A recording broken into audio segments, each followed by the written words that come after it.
राधा स्वामी ताऊजी, राधा स्वामी ताऊजी, ना जाओ राधा स्वामी, आ जाओ ताऊजी, राधा स्वामी।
दास कंवर कह बिना दीनता विदित कर्म की रेख नहीं। स्वामी राधा स्वामी दयाल की दया, राधा स्वामी सहाय, राधा स्वामी। प्यारी साध संगत जियों, बुजुर्गों, माताओं, बहनों, भाइयों, जितने भी सत्संगी आप यहाँ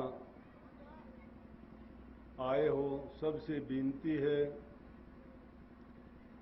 जितनी देर सत्संग हो आराम से शांति से बैठ के सत्संग का लाभ उठाएं।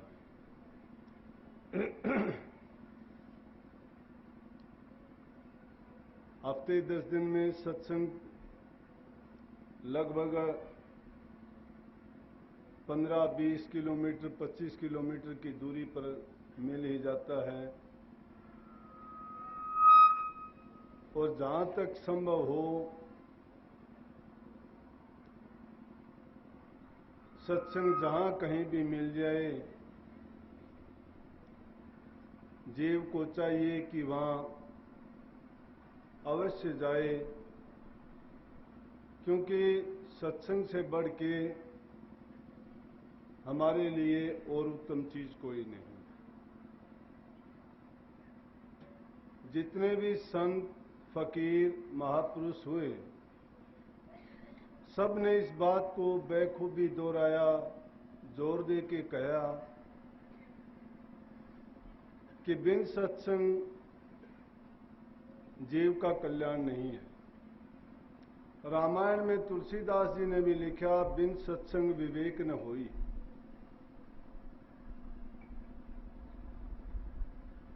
विवेक होने का मतलब और सत्संग करने के मायने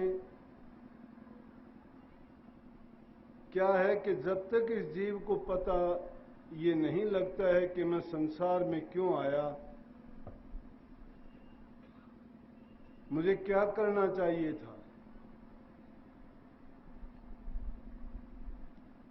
तो सत्संग तो अगर दूसरी किसी योनि के जीव को भी, जो हमारी भाषा नहीं समझता है, जो ये नहीं जानता है कि क्या बताया जाता है, क्या कहा जाता है, अगर वो भी सत्संग में आके बैठना शुरू कर दे तो उसके भी विचारों में परिवर्तन आ जाए। कई बार ऐसे अवसरों पे कितनी बात आपको ऐसी मिल जाएंगी कि मंदिर वगैरह में आरतियां उतरती हैं, घंटे बजाए जाते हैं, घड़ियाल बजाए जाते हैं, तो उस टाइम पर वहां के रहने वाले कुत्ते भी लगातार उसको देखते देखते क्या करते हैं, उस टाइम पर वो भी बोलना शुरू कर देते हैं। वो कुत्ता ना तो आरती गा सकता है, ना उस भाषा को समझता है, लेकिन रोजाना की एक बात को देखते देखते उसके भी विचारों में, ख्यालात में इतना बदलाव आ जाता है कि वो समझता है कि इस वक्त पे ये जो घड़ियाल बजते हैं, घंटे बजते हैं, आरतियां होती हैं, तो वो भी उसी तरह से चाहे भाषा को ना जानता बोलना शुरू कर देता है। और फिर फरमाया भी है कि मात पिता मिल जाएंगे 184 माह, गुरु सेवा और बंदगी फिर मिलन की ना। इंसानी चोला जो हमें मिला है, इसी के अंदर ये खूबी है कि हम सत्संग के द्वारा मूल चीज को प्राप्त करके अपने जीवन को संवार सकते हैं। रूह को संसार में बार बार आना जाना, जो 84 लाख का चक्कर है, उससे बचा सकते हैं। और उससे बचाने का एक ही साधन है हरि भक्ति, प्रभु के नाम का सिमरन। कबीर साहब की जो वाणी अभी गाई, उस वाणी में क्या क्या कि हरि रस ऐसा रे जाके पिए से अमर हो जाए।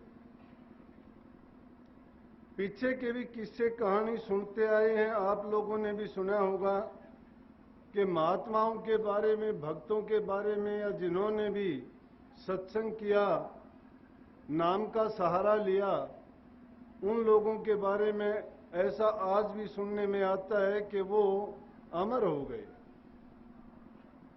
अमर होने का मतलब क्या है कि वो कभी मरता नहीं है। लेकिन ये बात संभव नहीं लगती कि संसार में जो चीज बनी है, जिसने जन्म लिया है, जो पैदा हुआ है, और जो भी कोई रूप धारण किया है, उसका अवश्य विनाश होगा। ये प्रकृति का नियम है। लेकिन उस प्रकृति के नियम को हमने भुला दिया है। उसमें ये भी तो है कि वो रूह नहीं मरती है, परमात्मा नहीं मरता, वो अजर है, अमर है, अविनाशी है। और उसी गुण को प्राप्त करने के लिए इंसान को इस बात का ज्ञान दिया जाता है कि जिस चीज को तू अपने को तू मानता है, जिसको तुम अपने आप को समझते हो कि मैं हूं, वो मैं नहीं है। जो बोलने वाली चीज है, वो तो ये 5 तत्व की जो मशीन है, जो यहां संसार में ही बनी है, जिनमें जल, अग्नि, वायु, पृथ्वी, आकाश, रजोगुण, तमोगुण, सतोगुण, इन 8 के मेल से शरीर बना है। लेकिन इसमें जो बोलने वाली ताकत है, शक्ति है, जिसको जीव आत्मा कहते हैं, रूह कहते हैं, वो मरती नहीं है। उसमें वही गुण है जिसको कबीर साहब ने दूसरी वाणी में क्या कहा, एक जगह पर कहते हैं, हम ना मरा मरे संसारा, हमको मिला जीवामन हारा। कहते हैं कि हम मरते नहीं हैं और हम मरने से रोजाना डरते हैं, जिसको वो कहते हैं, जिस मरने से जग डरे मेरे हो आनंद, कद मरिए कद पाइए पूर्ण परमानंद।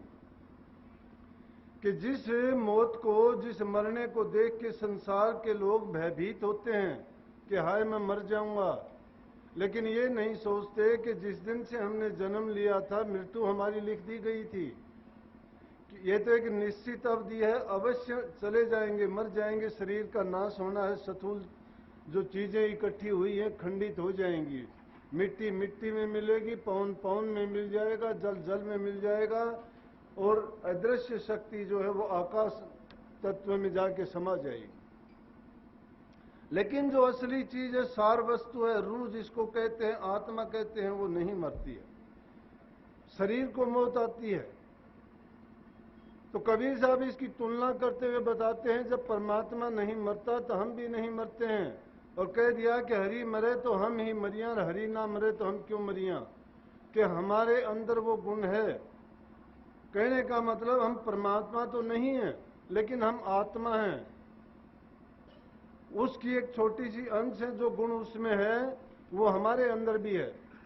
वो जब नहीं मरता है, नहीं जन्म लेता है, तो हम भी मरते और जन्म नहीं लेते हैं। लेकिन ये शरीर जब बनता है, ये कर्म भोगने के लिए अपने प्रारब्ध से बनता है।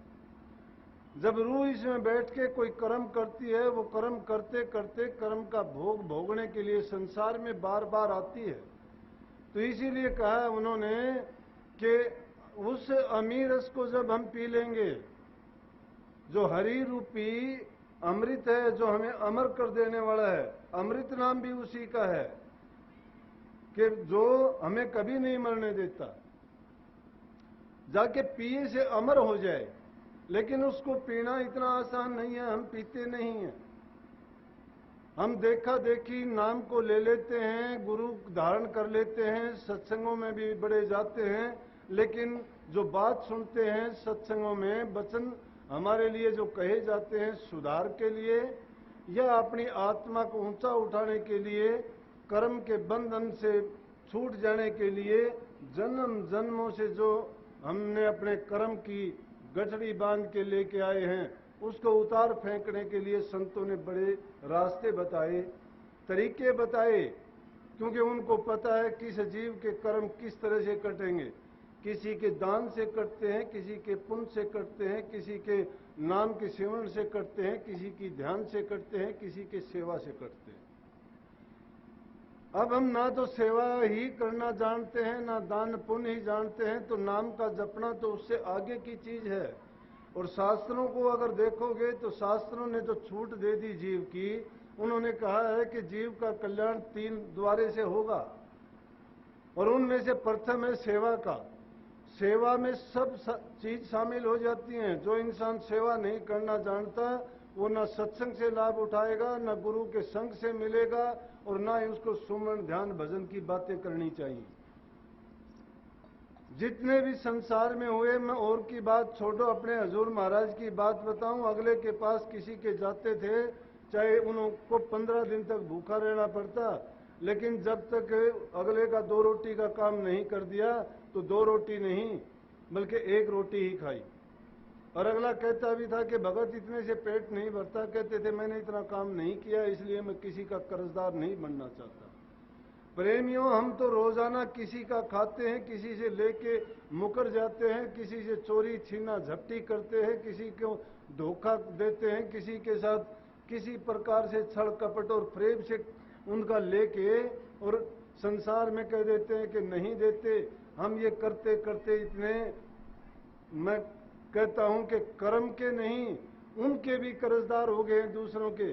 फिर हम संसार में आने से कैसे बच जाएंगे, कैसे कर्म से छूट जाएंगे। लेकिन लगातार जब सत्संगों में जाते रहेंगे तो हमारी रूह के ऊपर जो मल वक्षेप आवरण के पर्दे चढ़ते हैं, जो ये संसारी वासनाएं हैं हमें घेरे रहती हैं, उन वासनाओं को हटाने के लिए वो हरि रस का प्याला है।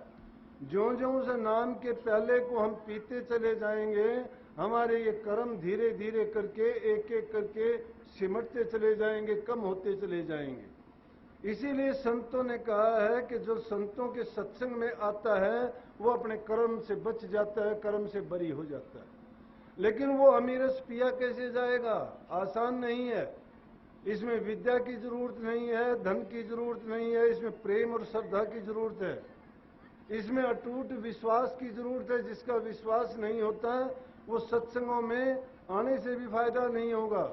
वो तो जब तक गुरु को परमात्मा का रूप नहीं समझ लेगा, तब तक उसका कोई काम बनने वाला नहीं है। मनुष्य मनुष्य में अंतर, कोई हीरा कोई कंकर। हीरा और कंकर का मतलब है तुम उसको कंकर के रूप में देखोगे तो तुम्हारे लिए कंकर ही है। लेकिन जब सर्वगुण संपन्न, हर प्रकार से जिसने अपने आप को इस संसार से ऊंचा उठा लिया है, वो सब की करने के लायक है। जिसको खुद की जरूरत नहीं, जिसने इसको मिथ्या समझ के त्याग दिया है, उसको किसी की इन चीज़ों की आवश्यकता नहीं है। तो जो उस चीज से जुड़ा हुआ है, जिसमें वो गुण है, उसका संग करोगे, वचन को मानोगे और उनकी शक्ति को आप अपने अंदर धीरे धीरे करके अपने आप समावेश करते चले जाओगे। आपने देखा होगा कि जिस पहाड़ में चुंबक का पत्थर होता है, उसके पास में रहने वाले लोहे के टुकड़ों में भी वही गुण आ जाते हैं। अगर नहीं तो चुंबक पत्थर के पास में कुछ दिन कोई लोहे का टुकड़ा रखो, आप पाओगे कि थोड़े दिन में उसमें वही गुण हो जाता है। अरे वो तो एक जड़ चीज है, ना उसमें समझ है, ना अकल है, ना उसमें चलने फिरने की शक्ति है। हम तो जिंदा हैं, हम में समझ भी